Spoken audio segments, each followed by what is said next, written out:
तो दोस्तों drip Goku की पिछली वीडियो में हमने देखा कि बीरज चैनो के उस काम के लिए जरा भी खुश नहीं होता। अब यूनिवर्स 6 में चैंपा वेडोस और जेरेन पर बहुत ही गुस्सा करता है और जेरेन को वहां से जाने के लिए कह देता है। अब जेरेन चैंपा को वो पोजीशन देकर चला जाता है। इसके बाद बीरज किंग काई से टेलीपैथी में बात करता है और गोकू की पावर्स चेक करने के लिए कहता है और इसके बाद हमें वेजिटा भी एक नई मुसीबत में दिखाई देता है। अब हम देखेंगे कि नई मुसीबत का सामना सेन कैसे करेंगे। तो आप सभी चैनल को सब्सक्राइब कर लो ताकि लेटेस्ट वीडियो आप तक पहुंच जाए। और सब्सक्राइब करने का एक फायदा और है, अगर आपने मेरी कोई वीडियो मिस कर दी हो तो वो भी आप तक आसानी से पहुंच जाएगी। तो याद से सब्सक्राइब कर लेना और वीडियो को लाइक भी जरूर करना और अपने प्यारे प्यारे कमेंट्स करते रहना। तो चलिए वीडियो को स्टार्ट करते हैं। वेजिटा कहता है, कौन हो तुम, सामने आओ। तभी हमें वहाँ एक लेडी नजर आती है और वो हंस रही होती है। वेजिटा कहता है, ओए तू है कौन, तुम में से इतना धुआं क्यों आ रहा है, कहीं बीड़ी तो नहीं पीती तू। तभी वो लेडी गुस्से में कहती है, अरे पागल कहीं के, तुझे मैं स्मोकर लगती हूँ क्या। तभी वेजिटा कहता है, तो तू है कौन और यहाँ क्या कर रही है। वो लेडी कहती है, मेरा नाम ओशेनस शेनरोन है और मैं शेनरोन के वंशज से हूँ। वेजिटा कहता है, क्या कहा, शेनरोन की फैमिली से। ओशेनस कहती है, हाँ तुम्हें मेरे सर पर ये ड्रैगन बॉल दिख रहा है ना, ये उसी की निशानी है। वेजिटा कहता है, क्या एक ड्रैगन बॉल, मगर ये तुम्हारे सर पर कैसे। ओशेनस कहती है, हम शेनरोन की फैमिली के पास एक ड्रैगन बॉल हमेशा से रहती है। वेजिटा कहता है, ठीक है चलो अब ये बताओ कि तुम यहाँ क्यों आई हो। ओशेनस कहती है, मुझे एक ऐसे शख्स की तलाश थी जो पूरी तरह से ईगो से भरा हुआ हो और वो शक्तिशाली भी होना चाहिए था, तो मुझे तुम्हारी शक्तियाँ महसूस हुई और मैं यहाँ चली आई।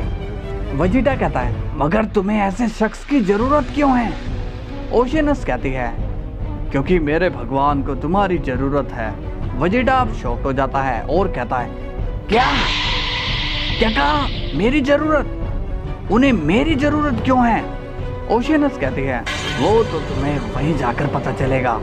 वेजिटा कहता है, तुम्हें पता भी है तुम किसके सामने खड़ी होकर ये बातें कर रही हो, मैं एक डिस्ट्रॉयर हूँ। ओशेनस स्माइल करके कहती है, क्या कहा, एक गॉड ऑफ डिस्ट्रक्शन। भला एक गॉड ऑफ डिस्ट्रक्शन या अर्थ पर क्या कर रहा है, उसे तो अपने अलग प्लेनेट पर होना चाहिए ना। वेजिटा कहता है, तुम बहुत ही ज्यादा बोल रही हो। ओशेनस कहती है, चलो ये बड़ी अच्छी बात है, जिसे मैंने ढूंढा वो एक डिस्ट्रॉयर निकला, अब मेरे भगवान मुझसे और भी ज्यादा खुश हो जाएंगे। वेजिटा कहता है, अब एक और शब्द तुम्हारे मुंह से निकला तो तुम्हें यहीं इरेज कर दूंगा। तभी ओशेनस अपना मैजिक यूज करती है, जिसे देख वेजिटा शॉक्ड हो जाता है और कहता है, रुको। अब वेजिटा वहां से गायब हो जाता है और हमें एक अंधेरी सुरंग बड़ी दूर तक दिखाई देती है। तभी हमें उस सुरंग के अंदर दिखाया जाता है वेजिटा और 5 बड़े ही लंबे लंबे राक्षस। वेजिटा कहता है, तुम सब कौन हो और मुझे ऐसे पकड़ कर क्यों रखा है। तभी एक राक्षस बोलता है, तुम्हें मैंने ही यहाँ पर बुलाया है। वेजिटा कहता है, तुम लोग हो कौन और क्या चाहते हो मुझसे। वो राक्षस कहता है, हम हैं पाताल के देवता और हमने तुम्हें यहाँ अपने मकसद के लिए चुना है। वेजिटा कहता है, तू कहीं का भी देवता हो, मगर मैं यूनिवर्स 7 का गॉड हूँ और अगर तूने मुझे नहीं छोड़ा तो मैं तेरी पाताल की दुनिया खत्म कर दूंगा। इसके बाद सीन गोकू पर जाता है। गोकू सो रहा होता है और गोकू फिर अपने आप को जंजीरों में कैद पाता है। गोकू कहता है, ये क्या, मैं फिर से जंजीरों में कैसे, मैं तो आजाद था ना। तभी वहाँ इविल जालमा आता है और कहता है, तू यहाँ मेरी वजह से है सेयन। गोकू कहता है, तुम फिर से आ गए। इविल जालमा कहता है, मैं तुम्हारा पीछा नहीं छोड़ने वाला। गोकू कहता है, तुम्हारी मेरे साथ किस बात की दुश्मनी है। जालमा कहता है, नहीं बच्चे, तेरे मेरे साथ कोई भी दुश्मनी नहीं है, मुझे तो बस शक्तियों की जरूरत है। गोकू कहता है, तुम इस ताकत से क्या करने वाले हो।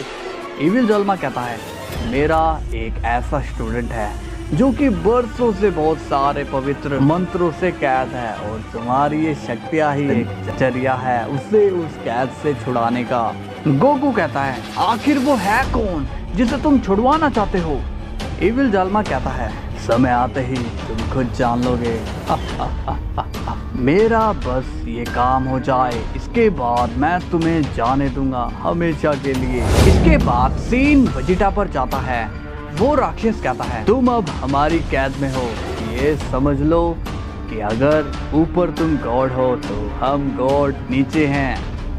तभी वो राक्षस वेजिटा पर एक मैजिक करता है जिससे वेजिटा को कुछ भी नहीं दिखाई देता, और हमें वहाँ एक इविल दिखाई देता है जो कि वेजिटा की ही एक कॉपी होती है।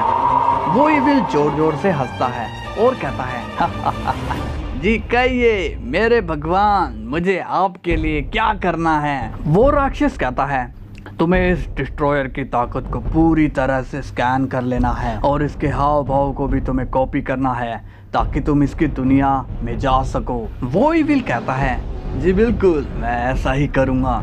राक्षस कहता है, इसके बाद तुम्हें वहाँ के हर एक शख्स को इविल में बदलना है। इविल वेजिटा कहता है, ओह ऐसा करना है मुझे।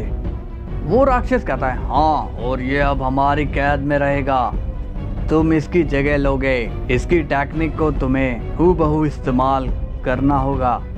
इविल वेजिटा कहता है, इसमें तो मैं मास्टर हूँ। राक्षस कहता है, अगर तुम इसमें कामयाब हुए तो तुम्हें ऊंचा दर्जा दिया जाएगा और तुम भी शक्तिशाली राक्षसों में गिने जाओगे। इविल वेजिटा हंसने लगता है, मैं खुश हुआ जो आपने मुझे ये काम दिया। तभी सीन गोकू पर जाता है और वो अब जग चुका है। गोकू बड़ी ही टेंशन में नजर आता है। तभी गोकू को किंग काई की आवाज आती है, गोकू क्या तुम्हें मेरी आवाज आ रही है? गोकू कहता है, हाँ किंग काई, मैं आपको सुन पा रहा हूँ। किंग काई कहता है, तुम इस वक्त मेरे प्लेनेट पर आओ। गोकू पूछता है, क्या बात है किंग काई, कोई जरूरी काम है क्या? वो दरअसल मैंने मेरी फैमिली को प्रॉमिस किया है कि मैं अब उन्हें छोड़कर कहीं नहीं जाऊंगा। किंग काई कहता है, गोकू तुम्हें अभी यहाँ आना ही होगा। गोकू कहता है, ठीक है मैं ट्राई करता हूँ। तभी गोकू सोचता है, मुझे क्या करना चाहिए? मैंने तो गोटेन और चीची को प्रॉमिस किया था। तभी गोकू स्माइल करता है और कहता है, पर ये तो मैं पहले भी कर चुका हूँ। तभी गोकू अपने सिर पर उंगली रखता है। तभी वहाँ चीची आ जाती है और कहती है, कहाँ जा रहे हो गोकू? गोकू तभी एकदम से शॉक्ड हो जाता है और कहता है, कहीं भी नहीं चीची। चीची कहती है, झूठ मत बोलो, मैंने तुम्हें देखा, तुम अभी टेलीपोर्ट होने वाले थे। गोकू कहता है, अरे वो तो मेरे सर में थोड़ा दर्द हुआ था, इस वजह से मैंने सर पर उंगली रखी थी। चीची कहती है, मुझे बेवकूफ समझ कर रखा है क्या? गोकू कहता है, मैं सच कह रहा हूँ। चीची कहती है, बता रहे हो या मैं पिटाई शुरू करूँ? गोकू कहता है, ठीक है मैं बता रहा हूँ। वो दरअसल अभी अभी किंग काई से मेरी बात हुई, उन्होंने मुझे अर्जेंटली अपने प्लेनेट पर बुलाया है। चीची कहती है, किस लिए बुलाया है किंग काई ने? गोकू कहता है, ये तो मैं भी नहीं जानता, मगर मुझे वहां जाना होगा चीची।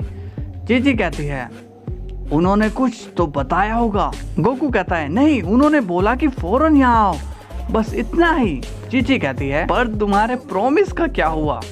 गोकू कहता है, चीची क्या पता कुछ ऐसी प्रॉब्लम आ गई हो जिसमें उनको मेरी जरूरत हो, और प्रॉमिस तो फिर पूरे होते रहेंगे। इस वक्त सबसे जरूरी है कि प्रॉब्लम को कैसे सॉल्व करें। तो क्या मैं जाऊं? चीची कहती है, ठीक है जाओ, मगर मेरी एक बात सुन लो, लड़ाई कितनी भी बड़ी क्यों ना हो, तुम घर लौटकर वापस आओगे। गोकू कहता है, ये प्रॉमिस मैं पूरा कर सकता हूँ चीची, फिक्र मत करो, मैं बहुत ही जल्दी आऊंगा। इसके बाद गोकू वहां से टेलीपोर्ट हो जाता है और आ जाता है किंग काई के प्लेनेट पर। किंग काई कहता है, तुम इतनी जल्दी आ गए, मुझे तो लगा कि ताकत की कमी की वजह से तुम यहाँ नहीं आ पाओगे। गोकू कहता है, आपको ऐसा क्यों लगा किंग काई? किंग काई कहता है, तुम्हारी पूरी शक्तियाँ नहीं गई। गोकू अब परेशान होकर कहता है, आप ये सब क्या बोल रहे हो किंग काई? किंग काई कहता है, थोड़ी देर शांत रहो गोकू, मुझे तुम्हारी रिपोर्ट तैयार करनी है। इसके बाद हमें दिखाया जाता है इविल वेजिटा ने वेजिटा का रूप ले लिया है और वो अर्थ पर आ चुका है। हे इट्स मी गोकू। आज की स्टोरी को यहीं पर ब्रेक लगाते हैं। तो आप सभी ने सब्सक्राइब तो कर लिया होगा, मैं जानता हूँ तुम मेरी बात मानते हो। तो तुम्हें राज की बात तो पता चल ही गई होगी कि वो इविल असली वेजिटा नहीं है। तो अब आगे क्या होगा जानने के लिए देखते रहिए ड्रिप गोकू सीरीज। तो कल मिलते हैं और देखते हैं कि मेरी रिपोर्ट में क्या आता है। तब तक के लिए बाय बाय।